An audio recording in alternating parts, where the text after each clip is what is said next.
আসসালামু আলাইকুম। প্রিয় দ্বাদশ শ্রেণীর ছাত্রছাত্রীরা, আশা করি তোমরা ভালো আছো। আজকে আমি তোমাদের অর্থনীতি দ্বিতীয় পত্রে দ্বিতীয় অধ্যায় অর্থাৎ বাংলাদেশের কৃষি, এই অধ্যায়ের কৃষি বিপণন, এই কৃষি বিপণনের ওপরে আমি তোমাদের আলোচনা করার চেষ্টা করছি। তোমরা মনোযোগ দিয়ে ক্লাসটা ভালো করে শুনবে এবং বুঝবে। এর আগের ক্লাসে তোমাদের যে বিষয়ে আলোচনা করা হয়েছিল সেটা কৃষি ঋণ। বলা হয়েছিল যে কৃষি ঋণ কি, কৃষকেরা কেন ঋণ গ্রহণ করে, তারপরে কৃষি ঋণের উৎসসমূহ কি কি, আর বাংলাদেশে এই পর্যাপ্ত উৎস আছে কিনা এই বিষয়ে তোমাদেরকে পড়ানো হয়েছিল, নিশ্চয়ই তোমাদের মনে আছে। আজকে আমরা যে বিষয়টা বেছে নিয়েছি সেটা হলো কৃষি বিপণন। বিপণন শব্দের অর্থ বাজারজাতকরণ, অর্থাৎ কৃষি পণ্যের বাজারজাতকরণটাই হলো কৃষি বিপণন। তোমরা বিভিন্ন জায়গায় দোকানে লেখা থেকে দেখবা যে ওপরে লেখা আছে বিপণন কেন্দ্র, অর্থাৎ যেখানে ক্রয় বিক্রয় করা হয়। এই বিপণন হলো, এটার আমরা যদি আরেকটা শব্দ বলি সেটা হলো বাজারজাতকরণ। এখানে কৃষি বিপণন, এই বিপণনটা কি, যে প্রক্রিয়ায়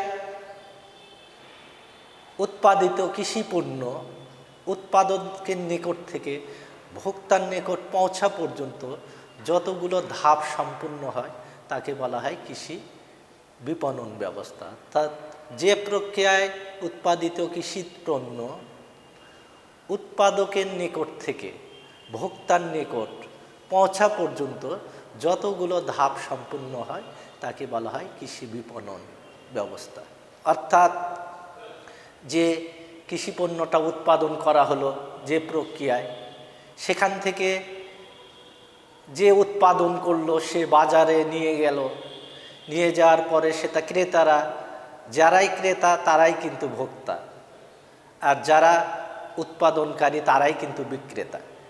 তাহলে এই উৎপাদনকারীর নিকট থেকে ভোক্তার নিকট পৌঁছা পর্যন্ত যতগুলো ধাপ সম্পন্ন হয়, আমরা মনে করি একটা কৃষিপণ্য জমিতে হয়তো একটা বীজ বপন করি, সেটা পরিচর্যা করি, তারপরে সেটা যখন পরিপক্ক হয়ে যায় আমরা সেটা মাড়াই করে বাসায় নিয়ে এসে সেখানে বাজারে বিক্রি করি, বাজারে নিয়ে যায়, বাজারে সেখানে যারা ক্রেতা অর্থাৎ ভোক্তা তারা সেটা নিয়ে যায় ক্রয় করে, তারপরে তারা ভোগ করে।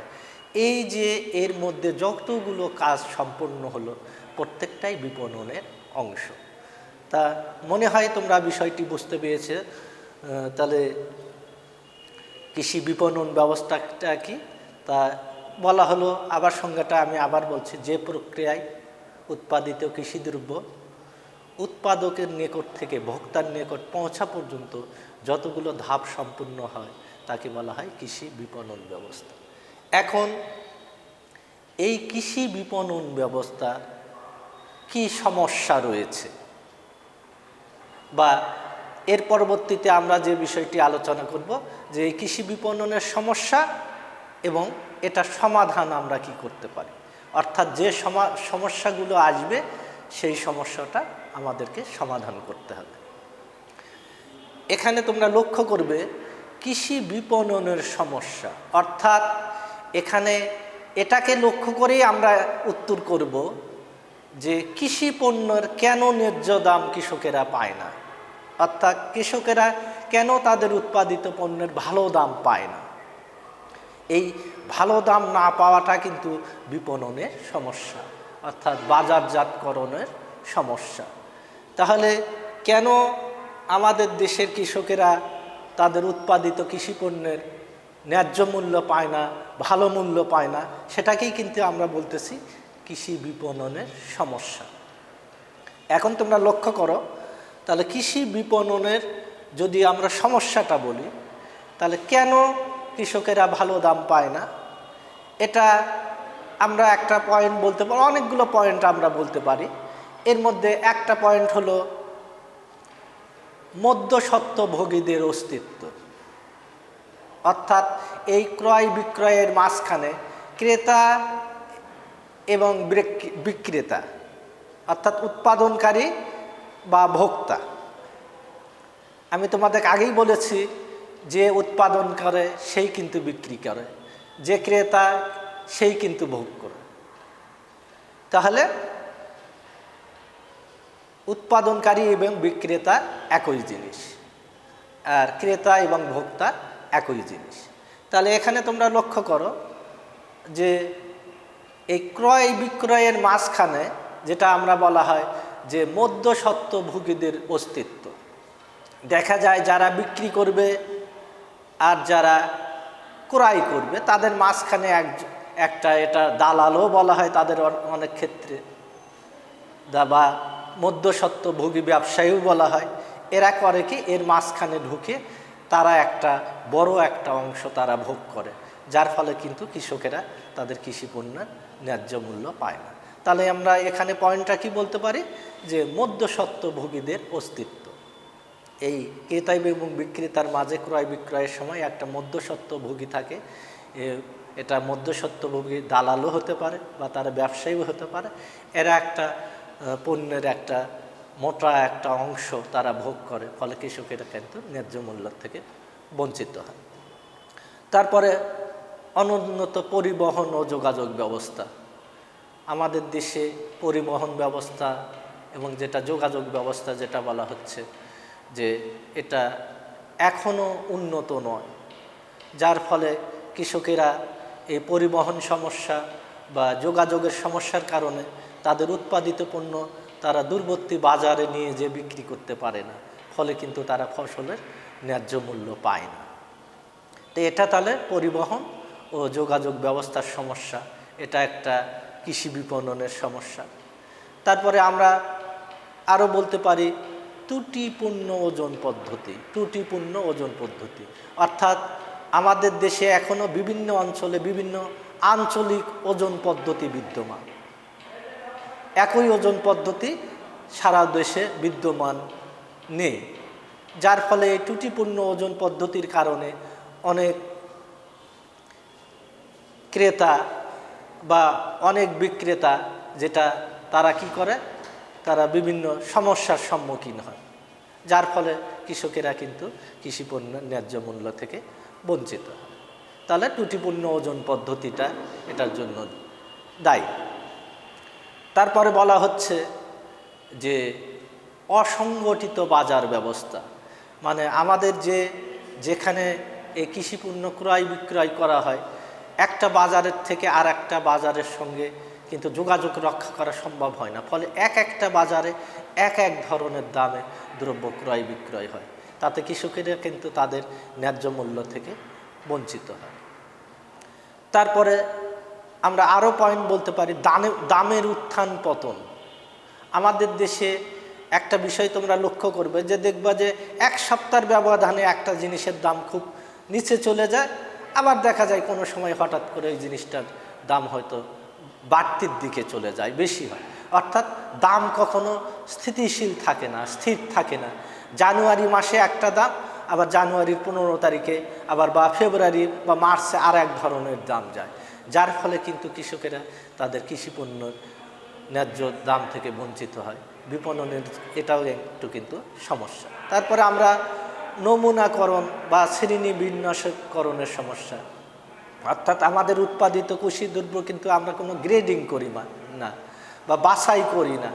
আমরা কি ভালো মন্দ সব একসঙ্গেই বাজারে নিয়ে যায় আমরা বিক্রি করি, তাতে অনেক সময় আমাদের হয় কি ওই দ্রব্যের মধ্যে যে খারাপ দ্রব্যটা আছে সেই খারাপের দামে ভালোগুলোও বিক্রি করতে হয়, ফলে এখানে কিন্তু এই যে নমুনাকরণ বা গ্রেডিংকরণ বা শ্রেণী বিন্যাসকরণ এটা কিন্তু সম্ভব হয় না বা আমরা এটা করি না, যার ফলে কৃষকেরা কিন্তু ভালো মূল্য থেকে বঞ্চিত হয়। তারপরে এই ক্রয় বিক্রয় সম্পর্কে সরকারি নীতির অভাব। সরকারের যদি নীতি থাকতো বা নীতি প্রণয়ন করা থাকতো যে কৃষি পণ্যের দাম এটা এত টাকাতেই বিক্রি হতে হবে, এটা জানুয়ারি মাসে হোক বা ডিসেম্বর মাসে হোক, যে কোনো মাসেই হোক একই দামে বিক্রি হতে হবে, যে একটা ন্যায্য দাম তাতে পাওয়ার সম্ভাবনা ছিল। অনেক ক্ষেত্রেই কৃষকেরা সরকারি নীতির অভাবে এই দামটা তারা পায় না। তার মানে বাজারজাতকরণের এটা সমস্যা।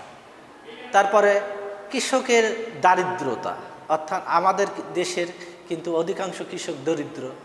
অনেক সময় ফসল ওঠার সঙ্গে সঙ্গে তাদেরকে কম মূল্যে তাদের উৎপাদিত ফসল বিক্রি করে দিতে হয়, অথচ ওটা যদি তারা কিছুদিন রাখতে পারত বা কিছুদিন পরে বিক্রি করতো তাহলে হয়তো তারা ভালো দাম পাওয়ার সম্ভাবনা ছিল। কিন্তু হয়তো তারা ঋণ নিয়ে ওই ফসলটা করে, যার জন্য করে ফসল ওঠার সঙ্গে সঙ্গে ঋণ পরিশোধ করতে হয়। এই কারণেই কিন্তু তাদেরকে দেখা যায় যে ফসল ওঠার সঙ্গে সঙ্গে কম দামেও তারা বিক্রি করে দিতে বাধ্য হয়। তা এগুলো আমরা বেশ কিছু পয়েন্ট তোমাদের কাছে আলোচনা করেছি যে কৃষি বিপণনের এই সমস্যাগুলো। তাহলে তোমাদের কৃষি বিপণনের সমস্যাগুলোর পয়েন্ট বলা হলো যে মধ্যস্বত্বভোগীদের অস্তিত্ব, তারপরে বলা হচ্ছে ত্রুটিপূর্ণ ওজন পদ্ধতি, তারপরে অনুন্নত পরিবহন ও যোগাযোগ ব্যবস্থা, তারপরে অসংগঠিত বাজার ব্যবস্থা, তারপরে বলা হয়েছে দামের উত্থান পতন, এটা বলা হয়েছে। তারপরে ক্রয় বিক্রয় সংক্রান্ত সরকারের নীতির অভাব। তারপরে আমরা বলেছি দামের উত্থান পতন, অর্থাৎ দামে সহজেই দাম একটা কৃষি পণ্যর খুব কমে যায়, আবার কিছুদিন পরে বেড়ে যাচ্ছে, এতে কিন্তু বিপণনের সমস্যা হয়।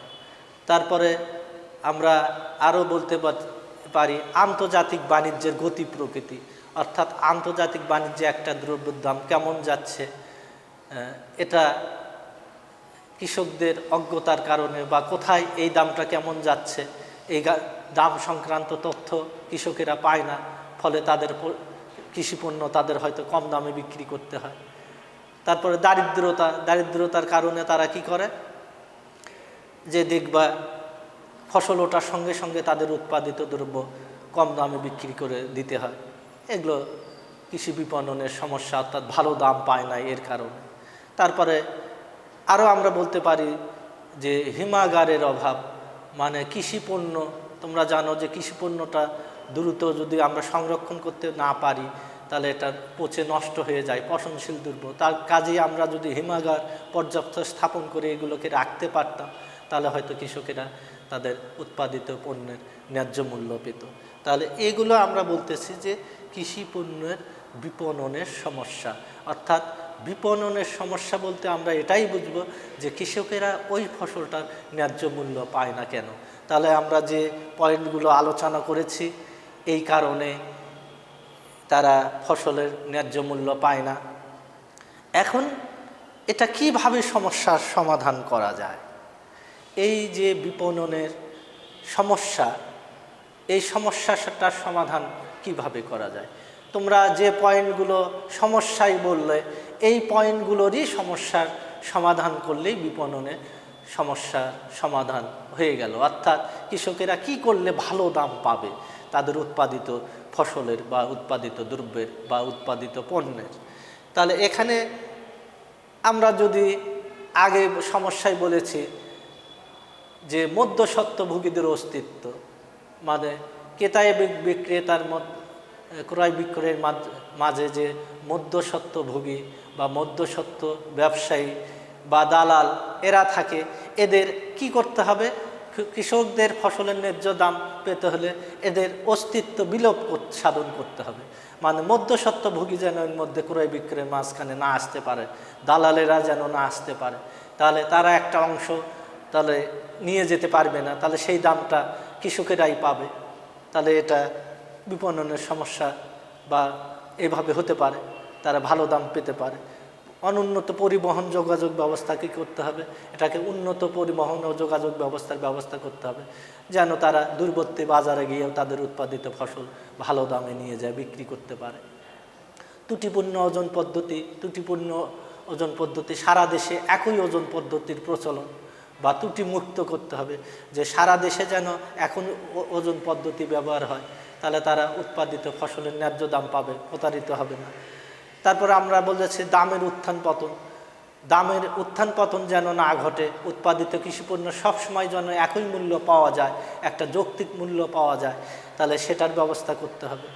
তারপরে আমরা আরও বলতে পারি কৃষকদের দারিদ্রতা তাদের দূর করতে হবে, তাদেরকে প্রয়োজন বোধে ঋণ প্রদান করতে হবে, তারা যেন তাদের উৎপাদিত ফসল তারা বিভিন্ন জায়গায় নিয়ে যা বিক্রি করতে পারে বা সংরক্ষণ করতে পারে, হিমাগার বা সংরক্ষণের ব্যবস্থা করতে হবে, সেখানে যেন সংরক্ষণ করতে পারে। তারপর সরকারি নীতি প্রণয়ন, মানে ক্রয় বিক্রয় সংক্রান্ত নীতি প্রণয়ন করতে হবে, যে এই পণ্যের মূল্য যেন এর নিচে বিক্রি না হয়, এই দামে যেন বিক্রি হয়, একটা যৌক্তিক মূল্য নির্ধারণ করে দিতে হবে। তারপরে আন্তর্জাতিক বাজারের গতি প্রকৃতি, অর্থাৎ কোথায় কি দাম যাচ্ছে আমাদের দেশের বাইরে বা আমাদের দেশের বড় বড় বাজারগুলোতে বা অন্য দেশে এই পণ্যটার কেমন দাম যাচ্ছে, সেটা অনুযায়ী একটা দাম নির্ধারণ, এটা যদি হয় তাহলে তারা কৃষি বিপণনের এই সমস্যার থেকে, অর্থাৎ কৃষিপণ্যের ভালো দাম পাবে। তাহলে এখানে আমরা কৃষিপণ্যের কীভাবে ভালো দাম পেতে পারে এই বিষয়টা আমরা জানলাম। তাহলে এই বিষয়গুলো আমাদের যদি জানা থাকে, এর ওপর যে কোনো সৃজনশীল প্রশ্ন হোক তোমরা এখান থেকে উত্তর করতে পারবে। তাহলে বিপণনটা কি এটা পড়লাম, বিপণনের সমস্যা পড়লাম, আর এই সমস্যার সমাধান করা যায় কিভাবে, এটা একটা বিপণনের ওপর একটা পূর্ণাঙ্গ অ্যান্সার। তোমরা যদি এটার ওপর জ্ঞান অর্জন করতে পারো, আমার মনে হয় ভালোভাবে তোমরা এটা বুঝতে পেরেছো। তোমরা তাহলে এই বিপণনের ওপরে যে কোনো প্রশ্ন করুক, তোমরা যে কোনো প্রশ্নের অ্যান্সার করতে পারবা। তা এরপরে আমি তোমাদের ছোট্ট আর একটা বিষয় একটু আলোচনা করতে চাই, সেটা হলো যে কৃষির উপখাত। এই কৃষির উপখাত নিয়ে তোমরা দেখবা যে হয়তো কোনো বইতে পাবে যে কৃষির উপখাত 4 ধরনের, কোনো বইতে দেখবা 3 ধরনের। তা এই নিয়ে তোমাদের মধ্যে একটু বিভ্রান্তিকর অবস্থা সৃষ্টি হতে পারে।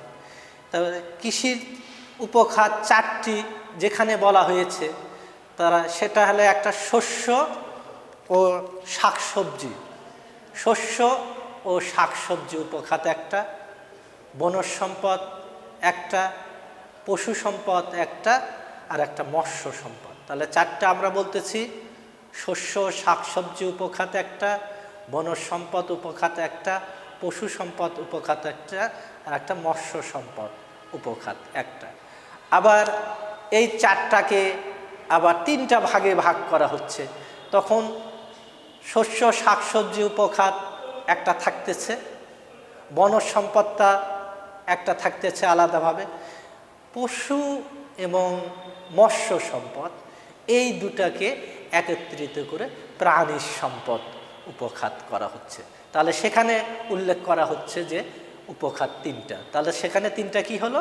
তাহলে আমরা আবার বলছি, সেটা শস্য ও শাকসবজি উপখাত, বনজ সম্পদ উপখাত, আর প্রাণী সম্পদ উপখাত।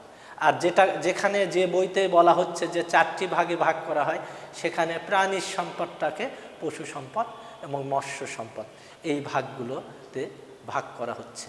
তা যাই হোক, কৃষির এই উপখাত তোমরা 3টি বললে প্রাণী সম্পদ দিবা, আর যদি 4টি বলতে হয়, তোমরা যদি 4টি লিখতে যাও, তাহলে মৎস্য ও পশু সম্পদকে তোমাদের তাহলে সেখানে আলাদাভাবে তাহলে দেখাতে হবে। যাই হোক, আমরা এই কৃষি অধ্যায়ে তোমাদের আজকের যে বিষয়টা আলোচনা করেছি, আলোচনা আমার মনে হয় তোমরা ভালোভাবে বুঝতে পেরেছো। এখানে তোমাদের পড়ানো হয়েছে কৃষি বিপণন কি, কৃষি বিপণনের সমস্যা, কৃষি বিপণনের সমস্যার সমাধান, আর লাস্টে আমরা যে বিষয়টা আলোকপাত করলাম সেটা হলো কৃষির উপখাতগুলো। তা মোটামুটি এই বিষয়গুলো তোমরা ভালো করে মনে রাখবে। বিপণনের সমস্যা মানে এটাই মাথায় রেখে তোমরা অ্যান্সার করবা যে কৃষকেরা তাদের উৎপাদিত পণ্যের ভালো দাম কেন পায় না, কি কারণের জন্য আমাদের দেশের কৃষকেরা ভালো দাম পায় না। আর যখন সবাই বিপণনের সমস্যার সমাধান, তখন তোমরা এটা দেখবা যে এই কিভাবে ভালো দাম তারা পেতে পারে। তাহলে যে সমস্যা ছিল এই সমস্যাটার সমাধান করে দিলে আমাদের এই সমস্যাটা সমাধান হয়ে গেল। তা মোটামুটি আমার মনে হয় তোমরা বুঝতে পেরেছ। তোমরা বাসায় সব সময় বাহিরে যদি প্রয়োজনে বের হতে হয় মাস্ক পরিধান করে বাইরে বের হবে। আর তোমরা সব সময় বাসায় থাকার চেষ্টা করবে এবং বাসায় তোমরা তোমাদের বইগুলো আছে, এই বইগুলো যে বিষয়গুলো তোমরা বারবার এই বিষয়গুলো দেখবা, তোমাদের ভালো জ্ঞান অর্জন হবে। ইনশাআল্লাহ আমরা করোনা থেকে মুক্ত হয়ে আবার ক্লাসে ফিরব। তোমাদেরকে ধন্যবাদ।